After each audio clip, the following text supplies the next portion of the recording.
Il y a 2 jours où l'université cesse d'être un simple lieu de transmission du savoir pour redevenir ce qu'elle fut à l'origine, un foyer de mémoire, d'hommage et de conscience. Ce samedi 24 mai 2025, l'enceinte de l'université de Kamina s'est transformée en théâtre d'émotions et de réflexions profondes à l'occasion de la journée académique baptisée Jour du Soleil Noir, organisée en hommage à feu chef des travaux, Maître Nkuluki Lumba Boshwa, figure emblématique du monde universitaire. L'intitulé de l'événement, à la fois poétique et symbolique, n'est pas anodin. Le soleil noir, c'est la lumière éclipsée, une présence absente, mais dont la chaleur et les rayons marquent encore les esprits. À travers ces titres, l'organisateur chef des travaux, Maître Saloumou Ongala Patrice, et participants ont voulu signifier la perte d'un homme dont la rigueur intellectuelle et la passion pédagogique continuent de rayonner malgré sa disparition. Une ouverture solennelle entre poésie et reconnaissance.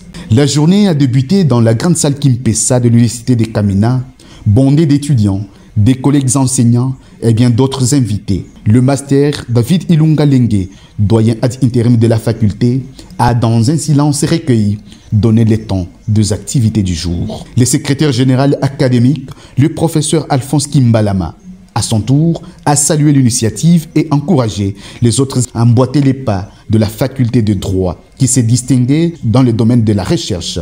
Message épousé par les directeurs des affaires académiques, Maître François Kaboulou. Des poèmes originaux écrits par le proche du défunt et le décanat de droit, déclamés ainsi par les étudiantes et étudiants de la faculté, ont donné l'égo. On y sentait la douleur de la perte, mais aussi l'espoir que suscite l'héritage d'un maître. En mémoire, témoin d'un héritage sans gloire vaine, ni bruit.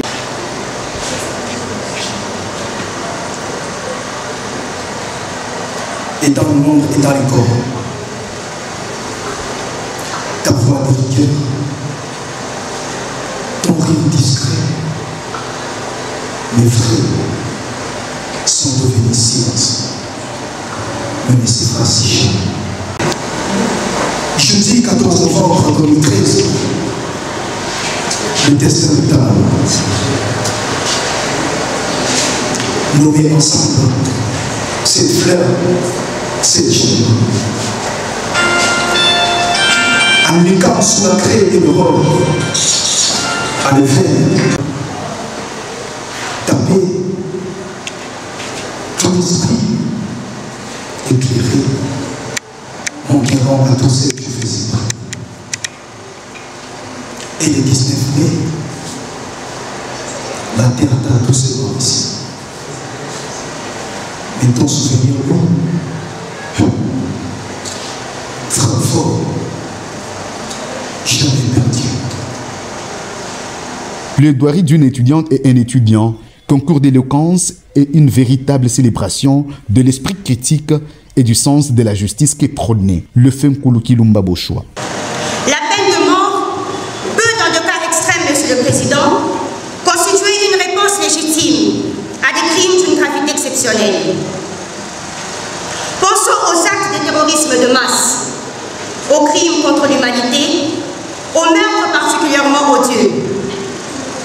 Votre honneur, le droit à la vie, je le défends également, mais quid du droit à la vie des victimes? L'article 6, deuxième paragraphe, du pédicide lui-même n'interdit pas la peine de mort, Monsieur le Président. Mais il exige qu'elle ne soit appliquée aux crimes les plus graves. La notion de la peine de mort a fait l'objet d'une vive controverse doctrinale. Pour certains, la peine de mort doit être abolie, et pour les autres, elle vaut son peso d'or. L'étudiant Freddy Umbamukala, voix de la vérité. La conférence centrale de la journée, animée par l'étudiant Freddy Umbamukala des L de droit, était un moment de vérité. Après poème et plaidoirie, un échange houleux a eu lieu. Un débat fructueux sur l'exposé du dit étudiant.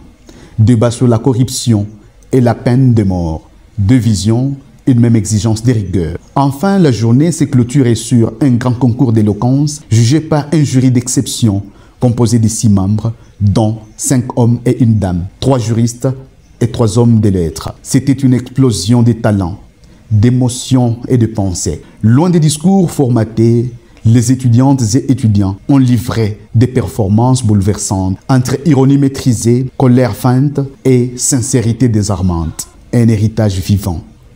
Le jour du soleil noir n'était pas qu'un hommage. Ce fut un manifeste vivant pour la culture du savoir, de l'intégrité et de la parole libérée. Dans chaque argument échangé, on sentait l'empreinte d'un homme pour qui l'université devait former des esprits, pas seulement des diplômés. À la fin de la cérémonie, chaque étudiant participant a reçu une enveloppe de la part du décanat, surtout de prix exceptionnels pour les deux meilleurs. L'étudiante Carmel Milolo de bac de droit pour la catégorie des poèmes et l'étudiant Rodrigue Ngoï de bac 3 pour la catégorie des plaidoiries. Maître Saloumou Ongala Patrice, vice-doyen de la faculté en charge de la recherche et organisateur, tient pour l'effectivité des prochaines activités à la faculté de droit. Débutée à 14 h, cette grande messe scientifique s'est clôturée à 17 h sous une satisfaction de participants et les tout assaisonné par une photo souvenir.